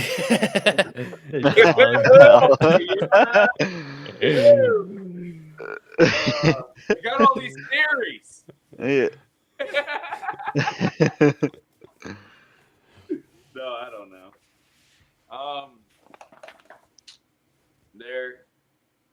I don't know, man. Honestly, it's crazy to see how wild simulators are. Like seeing guys like Brandon driving them and all that kind of stuff, and what they can do with them, with the cars on the simulator. It's like, man, that's crazy. It looks more wild than even what we can do in real life with the cars. I mean, yeah. I You don't have to pay for tires or fuel or Yeah. the expense of running into a wall and seeing what that limit is 100 times Have over. like a crew or anything. Yeah, it's just you can look at your replay. It's like, wow, man, I sucked there. What are we doing? And it's like, all right, cool. Yeah. I'm excited to get my sim dialed in and get back driving, because that was really where I learned how to drift, was a simulator, but it was a Logitech G27 on JDM Factor simulator in 2013. So Nice. It was an old setup, but honestly, it's what I credit my driving skills from. It's basically learning on that setup, and because I learned how to drive on something that had literally no force feedback, you always had to tell the wheel exactly where to be, and that's what helps me be able to drive a lot of different things. Like be able to jump in any car and drive it pretty much. 100%. Actually, I and I'm trying to remember. This is a story you told me a long time ago. You used to dance, right? Yeah, I was a little like the Nopi, actually, the first Nopi I ever went to, I remember doing some little dance battle. That was like my thing when I was in high school. I was like a Yeah. little dance battle guy, Mr. Wiggles. Yeah, I was doing my ticket. Like Yeah. hip I've been hop saving stuff. that for my like viral video too. So like eventually I'm gonna like come out in my like race suit and start doing something. Oh, TikTok You was made should, for you dude. then, right? TikTok, I should. I could be a TikTok guy. You gotta show Where, Jeff where the Jones up. funding is going to come from now? Oh good lord, Dances. Jeff Jones don't want none. Yeah, I mean, but you actually told me it was a long time ago that the way that some of the stuff that you would learn actually helped you drive when you were getting started. Yeah, I felt like there was always a bit of a rhythm to driving that dancing kind of could help you with, in a sense, like dancing with your car and making things feel fluid, and Yeah. I don't know, it's just really like a whole eye-hand coordination kind of thing. If you can feel comfortable moving everything together, you make everything move together freely. It all flows nicely. Mind muscle connection. Mind muscle connection. Exactly. That's a good one right Oh. there. I like it. Yeah, and Curtis is the Yellow Rocco account. Yes, so it's he good, is. good to see you there, buddy. I didn't know that was his account. Oh yeah, I was gonna flip him off, but I didn't want to. There you go, There you Curtis. go. There's your There you go, Curtis. How you doing, buddy? It's right here. Got you at Walmart. I Yeah. always know it's Curtis because we'll see each other like passing the like main highways, and we just both got the big number 1 out the window. That's amazing, man. I mean, he's got his hands full with Andy, so I will say that though. Keeping that definitely dude on track, man. I mean, it's been good the last couple of years. I'll give him that. Okay, he's kept the car running now, which is good. Yeah, we keep Curtis busy for sure. That's funny. I would see him on the flight. Oh, yeah, you do. Yeah, we always get a connecting flight. Well, he's taking off from Atlanta, and I'm getting my connecting. And it's like, all right, hey, buddy, what the hell? That's amazing. But it is cool because, like, how many people are in FD that are from Atlanta, though? Like, there's a lot of people. I mean, you think of the Coolworks guys. They got a bunch of hands and stuff. Obviously, Taylor Hall was a big driver. He's not driving this year, but it's like, I'm gonna go kick his dart block. Oh, Curtis. Yeah, I mean, it's a really cool place that you came from or living, I should say, and I always enjoy it when I come down there. It's always a good time. But what's your favorite track to kind of drive? Because you've driven all over the country. Yeah. Well, I really liked Utah's track first year, or the second year. That was one of my favorites, and then they kind of messed it up last year, and it fell really far down on the list. Yeah. VIR is a lot of fun. Yeah. Definitely have a lot of fun there always. I haven't been there in a few years, but Schwano, the final bout track, we talked about it. That's a really fun track to drive. Yeah. Mm-hmm. Like a roller coaster. I don't know. There's so many fun places. Like, I'm surprised you didn't say like Town. Road Atlanta, the main course. Road Atlanta is a lot of fun. That I like back sec- AMP. AMP's more fun to me, at least on Really? that front section. Okay, yeah.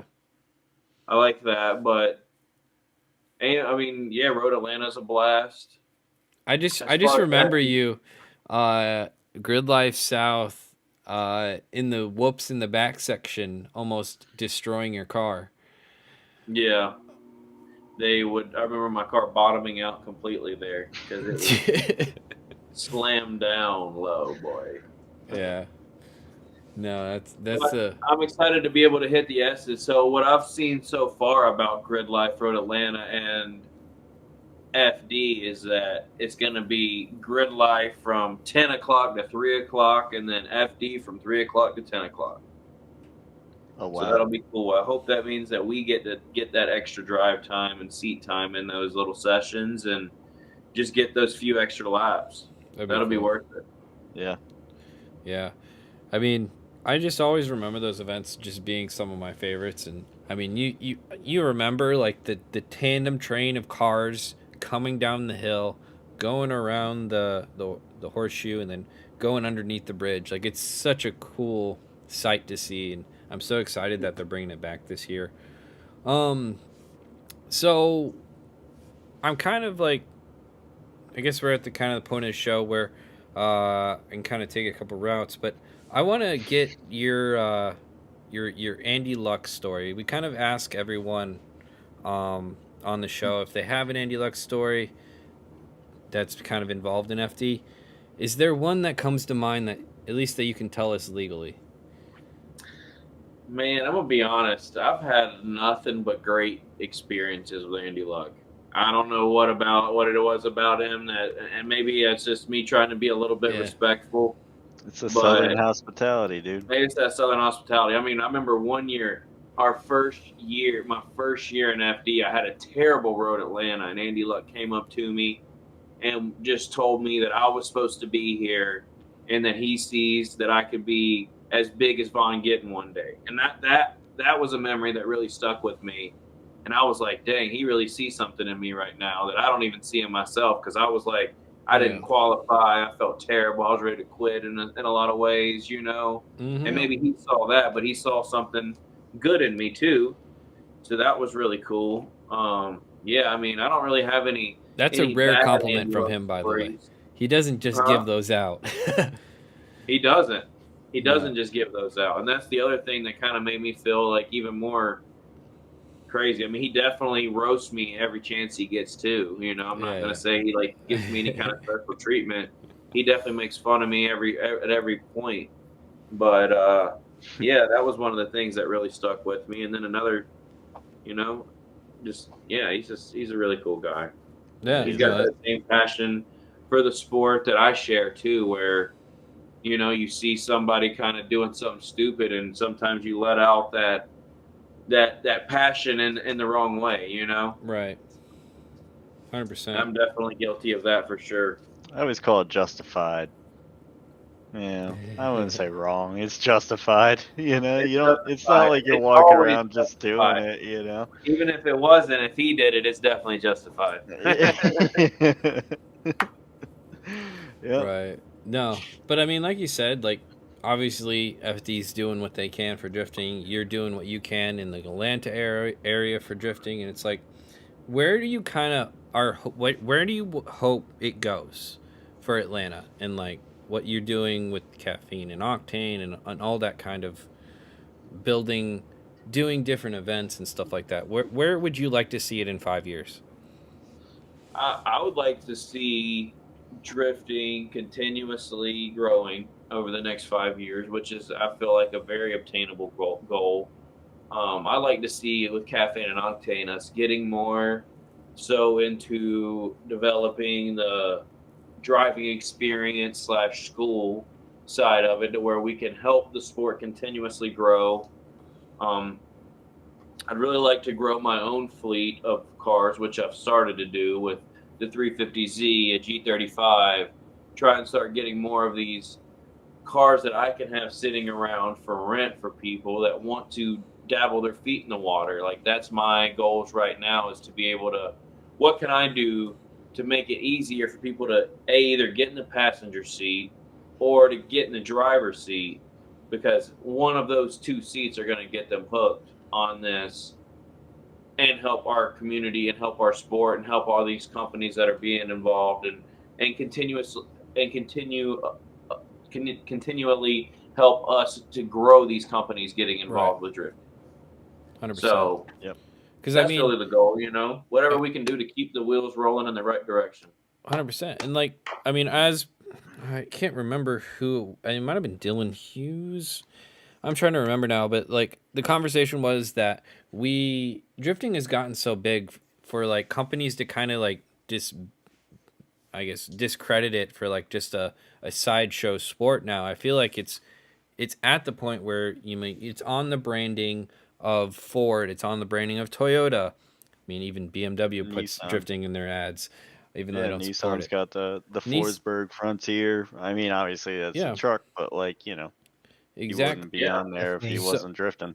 So it's cool to see that the steps of drifting has taken, and now I feel like the next step for drifting, especially in the competitive side, is getting those major brands also on board with the sport, you know, and you know, the Walmarts of the world, the Walts of the world, and like the big companies, you know, to start seeing drifting as a viable option for advertising opportunities. And like what you do really helps that with even like your for example, your speed tech example of how you're trying to get companies together and stuff like that. So that's been really cool to kind of see and watch you grow throughout the years with your different branches and stuff like that.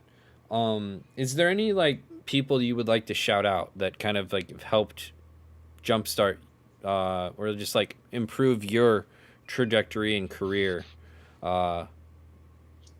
in whatever, I guess, yeah, basically your career?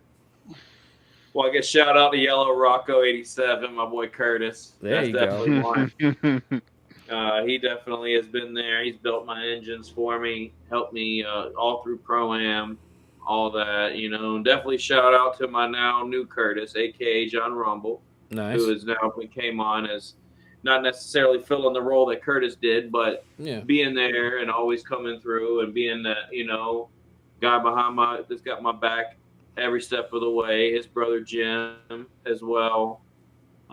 Shout out to Bear for coming back into my life again. I know her and I have had some rocky, some rough and rocky moments throughout Yeah. this, but we both see that there's a benefit there for both of us, and that we both really can't fill the void that the other one leaves when we're gone. So it's been great having her back.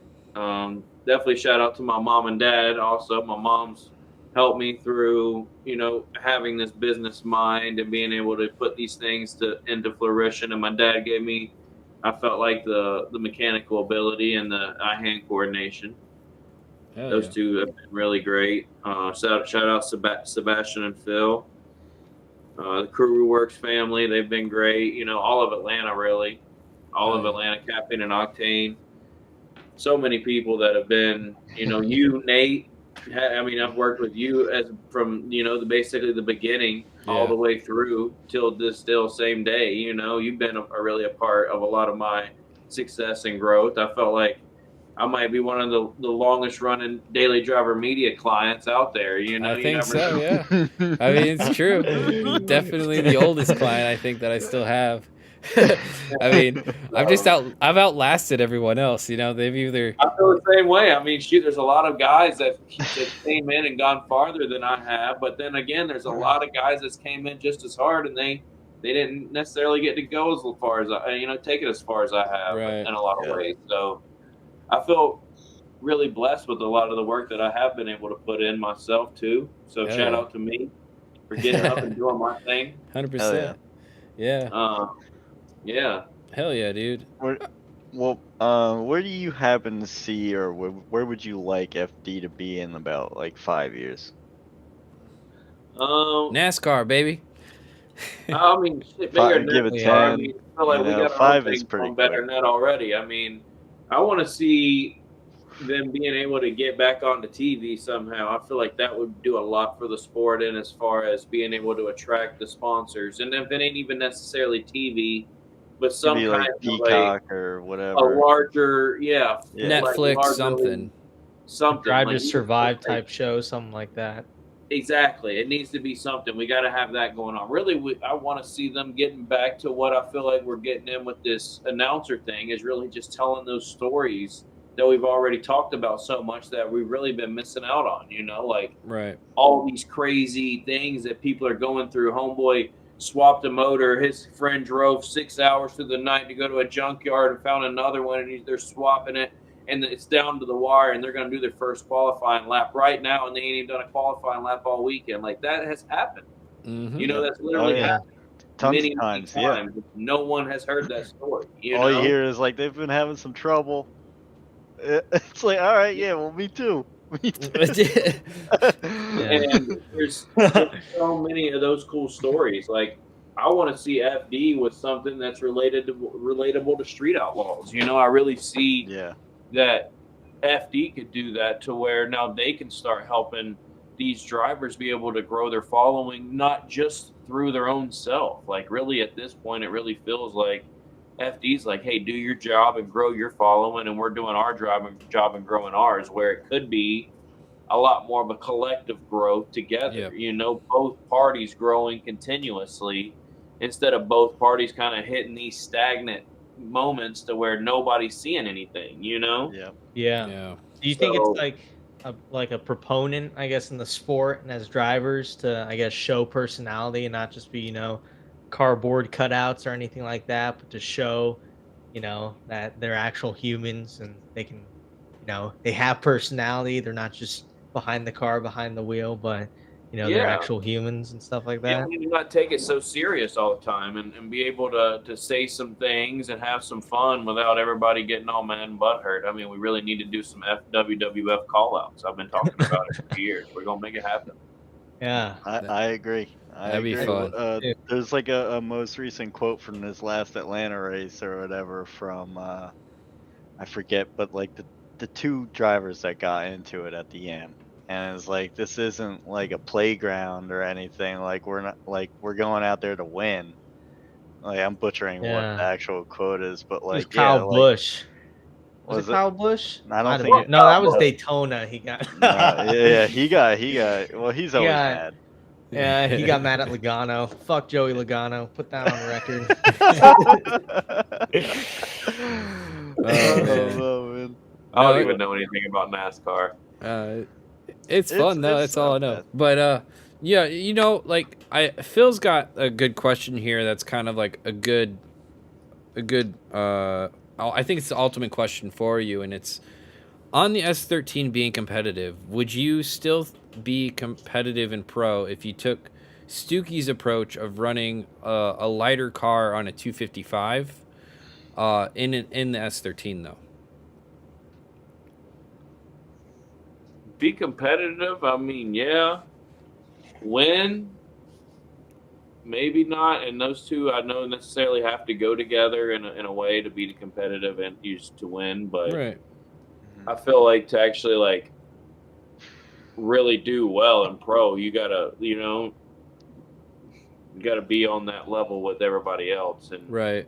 Well, I don't think the 255 is necessarily the best way to do it. And that's only just because me coming from the experience of trying to do pro spec with the pro 2 with the 1J with all these things, and then feel like I would be going right back to doing that again.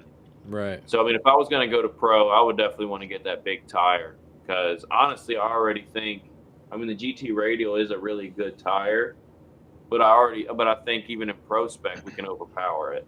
You know, like there's grippier, smaller tires out Yeah. there. 100%. Yeah, it's interesting because like it is an interesting prospect to try to go the lighter but smaller tire route. But yeah, I mean, I guess the ultimate question is like an S13. You know, like can you make it still competitive at the highest level? And like I think you even said earlier, like if it were to make the jump, it'd probably make more sense to jump into something else. But it is an interesting question. Something else. Yeah. It's a great car. I think you could do all right in it. I don't think you could go out there and win anything big in it, though. You know, and if I was gonna go to Pro 1, it would be to progress to that other level of winning. It, you know, I can continuously have fun in Pro 2 and Pro Spec, and be able to also have at least 2 or 3 or potentially 4 other really fun events throughout the year too. Yeah. 100%. Yeah, doing No. grid lives. You doing any grid lives this year that you can confirm? Definitely. Well, other Atlanta, yeah. Atlanta for sure. Yeah, I feel damn. like Shot myself in the foot on that one. But sorry, other than Atlanta? just Carolina for sure. That's Okay. the only two I can definitely lock in for. Okay. I'd love to be able to do any of the other ones, and I'm open to being able to do them. And with the Coot being alive, hopefully that'll make it a lot more. Yeah, when's the last time you've had both these cars running? So it was Grid Life in 2019. And that was, Wow. at that point, this car was still MS3 Pro, and this car was Motec. Mm-hmm. And then this car started getting torn down to go into a new ECU. And then it was basically just like robbing like the engine harness from this car and putting it on this car. And when Yep. then this car blew up, I took the engine harness off of it and put it on here.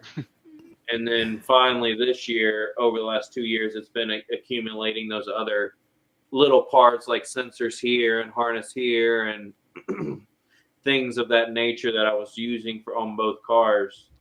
And now both run independently. Nice.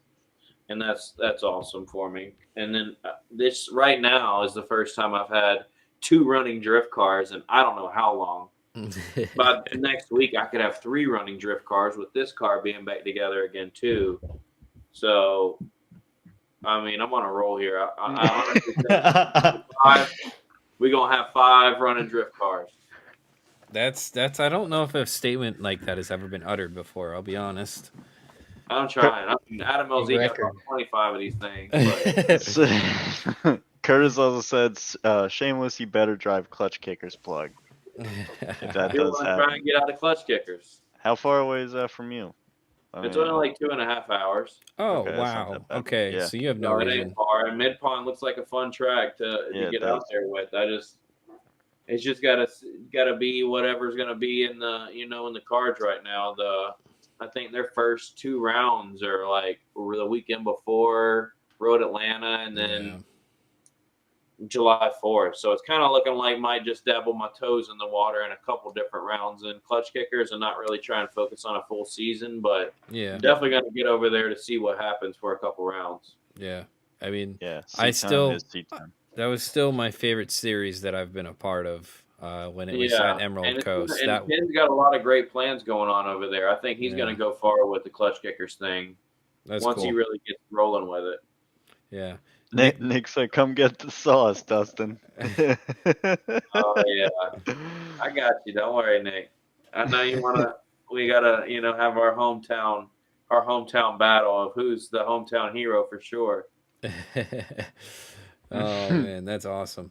You guys got any final questions for old Dusty here? Like you said, he's got that gray hair coming in. It's like you're starting to wisdom. become like an elderman of the sport. It's weird. I know it, man. I am. I feel the elderness too, especially seeing what's going on in the drift world and people saying certain things, and me being like, man, I feel old as hell for thinking that's not good for them to say that. But hey, there's a lot of good out of it too. Oh yeah. Yeah. Getting older, getting wiser, still That's just right. as good looking. That's all that matters. That's right. You'd say you always got the hair done right, beard's always cleaned up. Hey, miles of style. It ain't just the car. 100%, man. Oh yeah. Awesome. No Well, excuse to drive high. yeah. Well, I wanted to thank you for coming on, bud, because obviously we go back a ways, but it's really cool to see that, like, obviously you're a good buddy of mine, but you've been able to stick with the sport. And I mean, I know there's been times in the past where it's been hard to like even think about it, because like you've had, like you said, you've had some rough FD rounds where things just did not go right. You took Mechanically, a year off, right? Sorry. Yeah, 1 year. yeah. Yeah. And it's like that's like the hardest thing, is to keep this going. And you've found ways, whether it was through sponsors or just improving yourself, improving your scenario, your cars and whatnot, to be able to do this. And it's been really cool to see your growth, obviously with my company and everything, and how you still support me. And I really appreciate that. It's been really cool. He's been one of my best supporters for like I said, you've been my best supporter of my company, I would say. Yeah. And it's been Well, I'm really thankful for that. The help that I've gotten from Daily Driver Media, I definitely feel like it's helped me progress myself into the point that I'm at. Well, I mean, I hopefully have led you in the right direction of like some things that you want to do when you are looking for media and stuff like that. It's like, obviously you've been working with some really cool people down there, and it's been really cool to see. and whatnot. But Yeah, you're always uh, behind the camera, sharing yourself on the Instagram. You're a good sponsor, man. People I definitely try. Yeah. should. Yeah, I try and work the game. You got uh, to, 100%. and it's Uh, fun. It's a 100%. lot of fun getting out there and doing things and talking to people. I mean, we're all really car nerds, so when you get to talk to people about car stuff, that's really where you get to have the fun conversations. yeah. 100%. All right, where can they find you at, bud? Well, hit me up anywhere you can find me. Miles of Style Racing, Facebook, Instagram. He does Call me, answer. send me a DM, whatever you can want to do. Just hit me up. Let's talk about drifting. Let's go. 100%. All right. What's up, Thank you Boundless for having Racing? me on the Daily Driver Media Behind the Camera podcast. It was a lot of fun. Great Hal getting was to know Hal everybody. was a great addition. Look Yeah. at that baby. Yeah, the Hound Dog. Let's Hound go. Dog was here with us too. Does You does know, he's he always just sits on your knee? Just hangs Hangs out? out. Yeah, they He just really does. This is they honestly the most he's hung out in the basement all year. he hears Yeah, the he's voices. He's like, "What's going on?" But yeah, Yeah, no, he's like, like somebody's this down here dog to will pet. use you as a chair. That's what it Yeah, he's a does. Great Dane, right? Yes. Great Yeah, he's a Danes are Great lap Dane. dogs. Yeah, it's just Yeah, yeah. they it's are They're just lap lap dogs. it's just dogs. like, "Hello human, you are my chair now." All right, Yeah. Herbie, what you got going on? Nothing right now, brother. Nothing. Did Well, that that's a competition. I gotta exciting. see that the next comp is Ferropolis, but we'll probably be at real drifting by then. So Yeah, we'll see. We'll see. What do you got going on there, Brandon? Just living life and doing stuff. I Yeah, got an what's your event opinion to on go this? Like, to.